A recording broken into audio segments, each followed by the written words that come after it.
کسی بھی ایک غیر ملکی کرنسی کی مقبولیت کا انحصار اس بات پر ہوتا ہے کہ اسے جاری کرنے والے ملک کی معاشی اور اسٹریٹجک حالت کتنی اچھی ہے اور عالمی تجارت میں اسے کیا مقام حاصل ہے۔ ظاہر ہے کہ جب کوئی غیر ملکی کرنسی مضبوط ہوتی ہے تو دوسرے ممالک کے مرکزی بینک بھی اسے اپنی ریزرو کرنسی کے طور پر رکھیں گے۔ American institute for economic research کے پیٹر ارل کے مطابق 1450 کے بعد سے دنیا نے ریزرو کرنسی کے 6 بڑے ادوار دیکھے ہیں، جن میں 1530 تک پرتگال کی کرنسی غالب تھی، اسے اسپین کی کرنسی نے پیچھے چھوڑ دیا،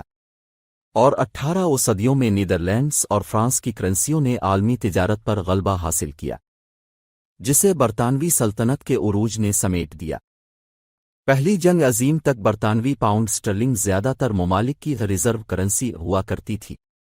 لیکن سنہ 1930 کی دہائی کے بعد سے امریکی معیشت اور عسکری قوت نے اپنی دھاک جمانی شروع کر دی اور ڈالر نے عالمی تجارت میں پاؤنڈ کو پیچھے دھکیل دیا، جو آج تک برقرار ہے۔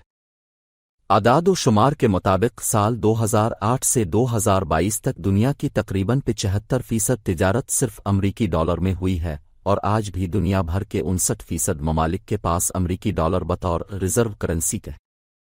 برازیل کی وزارت خزانہ میں بین الاقوامی امور کی سیکریٹری تاتیانا روسیٹو کے مطابق دنیا کے 25 ممالک اس وقت چین کے ساتھ اپنی تجارت یوان میں کر رہے ہیں۔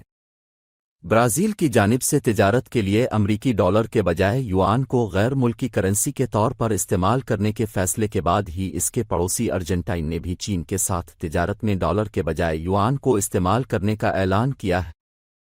چین نے IMF بین الاقوامی مالیاتی فنڈ اور امریکی ڈالر پر انحصار کم کرنے کی نیت سے ایک ایشیائی مالیاتی فنڈ قائم کرنے میں دلچسپی ظاہر کی ہے، جس میں اسے ملائیشیا جیسے کچھ ممالک کی حمایت بھی حاصل ہے۔ ملائیشیا کے وزیر اعظم دیتوک سیری انور ابراہیم نے حال ہی میں پارلیمنٹ سے خطاب میں کہا تھا، ایسی کوئی وجہ نہیں ہے کہ ملائیشیا کو امریکی ڈالر پر انحصار کرنا چاہیے۔ اس سے قبل مارچ میں سعودی عرب نے پہلی بار کہا تھا کہ وہ اپنا خام تیل ڈالر کے علاوہ غیر ملکی کرنسیوں میں فروخت کرنے کے لیے بات کر سکتا ہے۔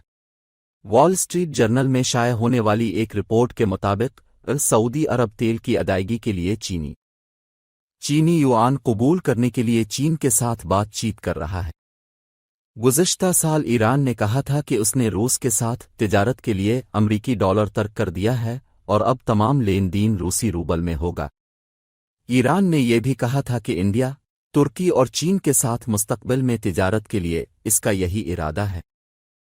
چین کے مرکزی بینک نے گزشتہ ایک سال کے دوران یوان کرنسی کو پاس کرانے کے لیے 29 ممالک کے 31 بینکوں کے ساتھ معاہدے بھی کیے ہیں۔ اگر ہم چین کی معیشت کی بات کریں تو آج تک چین نے عالمی منڈیوں میں گراوٹ، کووڈ کے بعد منفی اثر اور مہنگائی میں اضافے کے باوجود اپنی GDP مجموعی گھریلو پیداوار میں ریکارڈ ترقی کی ہے۔ اس وقت چین کی سالانہ GDP 17.7 ٹریلین امریکی ڈالر ہے، جو اسے امریکہ اور یورپی یونین کے بعد تیسری بڑی منڈی بناتی ہے۔ لیکن یہ بات بھی قابل غور ہے کہ چین کی رینمنبی کرنسی یوان عالمی تجارت کا صرف 3% ہے، جبکہ 87% حصہ ابھی بھی امریکی ڈالر کا ہے۔ یونیورسٹی آف میساچوسٹس میں معاشیات کی پروفیسر جیتی گھوش کا خیال ہے کہ غیر ملکی زر مبادلہ کے غلبہ سے پہلے ضروری ہے کہ ترقی پذیر ممالک کی معیشت کو بہتر بنایا جا سکے اور سری لنکا کے حالیہ بحران جیسے حالات سے بچا جا سکے۔ بصورت دیگر ڈالر یوان، بیرونی ممالک اور بڑے کاروبار اپنی سرمایہ کاری واپس لینے میں جلدی کریں گے۔ ڈالر کے مقابلے یوان کے لیے شفافیت بھی ایک بڑا چیلنج ہوگا، کیونکہ آج بھی چین کی معیشت میں بہت سے بڑے فیصلے متفقہ طور پر نہیں کیے جاتے۔ اسی طرح کے کچھ الزامات روس کی معیشت پر بھی لگائے گئے ہیں، کیونکہ دوسرے ممالک کو ڈالر کے بجائے کسی اور غیر ملکی کرنسی کے ذخائر بنانے سے پہلے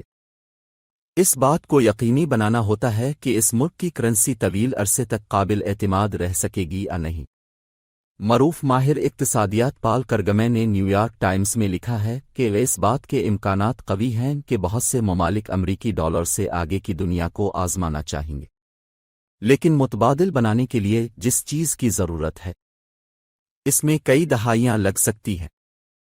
اس میں کوئی شک نہیں کہ گزشتہ برسوں میں امریکی ڈالر کی ساکھ میں قدرے کمی آئی ہے، لیکن آج بھی عالمی منڈیوں میں کوئی اس کے نزدیک نہیں آ سکا۔ لیکن چین کی بڑھتی ہوئی تجارت اور امپورٹ ایکسپورٹ کے پھیلاؤ میں دوسرے ممالک کے سامنے اب کم از کم ایک آپشن ابھر رہا ہے۔